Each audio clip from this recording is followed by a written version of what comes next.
नमस्ते दोस्तों, आपका स्वागत है ओगोड़ा एकेडमी के 10वें एपिसोड में। आज हम समझेंगे कि सरकार इंडियन गवर्नमेंट टूरिज्म इंडस्ट्री के लिए कैसे डेवलपमेंट करती है, कौन से पॉलिटिकल इन्वेस्टमेंट्स और इंफ्रास्ट्रक्चर प्रोजेक्ट टूरिज्म में सपोर्ट करती है। साथ ही हम इकोनॉमिक इम्पैक्ट और फ्यूचर स्कोप भी देखने वाले हैं। टूरिज्म एक बहुत पावरफुल इकोनॉमिक सेक्टर है जो एम्प्लॉयमेंट, जीडीपी ग्रोथ और इंफ्रास्ट्रक्चर डेवलपमेंट में बड़ा योगदान देता है। लेकिन क्या आप जानते हैं कि गवर्नमेंट की सही पॉलिसीज और इन्वेस्टमेंट से बिना टूरिज्म ग्रो कर नहीं सकता। सरकार टूरिज्म को सपोर्ट करती है। जो मेजर 5 रोल्स है उसमें इंफ्रास्ट्रक्चर डेवलपमेंट के roads, airports, railways, public facilities improve करना, policy making, new tourism policies, subsidies और रेगुलेशंस बनाना, इन्वेस्टमेंट्स और फंडिंग लाना, होटल्स के लिए, रिसोर्ट्स के लिए टूरिज्म प्रोजेक्ट को फंड करना, प्रमोशन एंड ब्रांडिंग करना, इनक्रेडिबल इंडिया जैसे स्कीम निकालना, जैसे कैंपेन्स निकालना, उसको रेगुलरली अपडेट करना, लॉन्च करना। टूरिज्म के लिए यह सिक्योर इन्वायरमेंट प्रोवाइड करना। इंफ्रास्ट्रक्चर टूरिज्म ग्रोथ का बैकबोन है। यह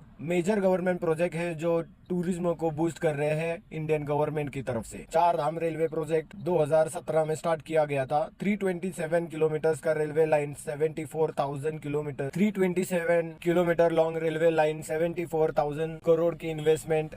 भारतमाला परियोजना 2017 नेशनल हाईवेज का एक्सपेंशन जिसमें 5.37 लाख करोड़ इन्वेस्टमेंट किया गया है। यूडेन जो देश के आम नागरिक के लिए एक प्रोजेक्ट बना गया अफोर्डेबल एयर ट्रैवल को प्रमोट करने के लिए, रीजनल एयरपोर्ट डेवलपमेंट के लिए, जिसपे इंडियन गवर्नमेंट ने बहुत काम किया है। Statue of Unity 2018 world's tallest statue जो गुजरात में टूरिज्म को बूस्ट कर रहा है। टूरिज्म के लिए पॉलिसीज और स्कीम निकालना। टूरिज्म के लिए गवर्नमेंट ने काफी पॉलिसीज और स्कीम निकाले हैं, लॉन्च की है। National tourism policy 2022 eco tourism और डिजिटल टूरिज्म को प्रमोट करने के लिए।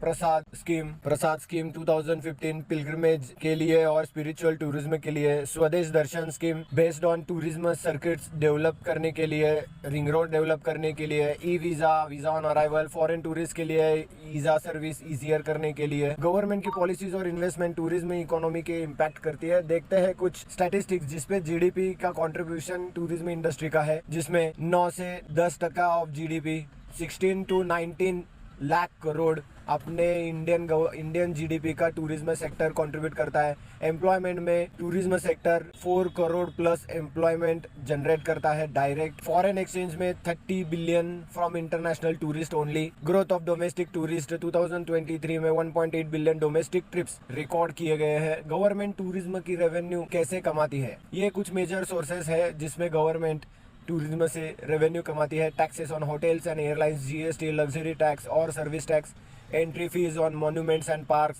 ताजमहल, रेड फोर्ट जैसे साइट्स का ticket revenue, travel permit, visa fees, foreign tourist के लिए visa on permit, tourist related business license, travel agencies, transport companies और टूर ऑपरेटर के लाइसेंसेज और जीएसटी। आने वाले समय में टूरिस्ट इंडस्ट्री और कैसे ग्रो हो सकती है, जैसे कि गवर्नमेंट के कंट्रीब्यूशन से high speed rail project, Ahmedabad to Mumbai bullet train जैसी इंफ्रास्ट्रक्चर बनाने से, स्मार्ट टूरिस्ट सिटीज, एआई और डिजिटल सोल्यूशन का यूज टूरिज्म एक्सपीरियंस का इनहांस करने के लिए। इको एंड सस्टेनेबल टूरिज्म के लिए गवर्नमेंट ग्रीन टूरिज्म को प्रमोट कर रही है। स्पेस टूरिज्म पॉसिबिलिटीज इंडिया से बहुत जल्दी और बड़े लेवल पे होने वाले हैं। इंटरनेशनल टूरिज्म उसमें ज़्यादा होने वाले हैं क्योंकि उसका बजट ज़्यादा रहेगा। फ्यूचर में इंडिया भी स्पेस की टूरिस्ट प्रोजेक्ट बहुत स्टार्ट करने वाला है। गवर्नमेंट के पॉलिसीज, इन्वेस्टमेंट्स और इंफ्रास्ट्रक्चर सपोर्ट के बिना टूरिज्म इंडस्ट्री इतनी तेजी से ग्रो नहीं कर सकती। आपको भी पता है, अगर सरकार और प्राइवेट सेक्टर मिलकर काम करे तो इंडिया की टूरिज्म का वर्ल्ड लीडर बनना पॉसिबल है। अगर आपको ये वीडियो इन्फॉर्मेटिव लगा, इस वीडियो के माध्यम से कुछ इन्फॉर्मेशन आपके और आपके आजू बाजू में कुछ लोगों को आप शेयर कर दीजिए जो कि उनको पता चले कि टूरिज्म सेक्टर में भी बहुत फ्यूचर है और वो उसमें इन्वेस्टमेंट्स कर सकते हैं। और आपको कोई टॉपिक कवर करना होगा तो कमेंट बॉक्स में बताइए, तो हम वो टॉपिक कंप्लीट करेंगे। Thank you so much.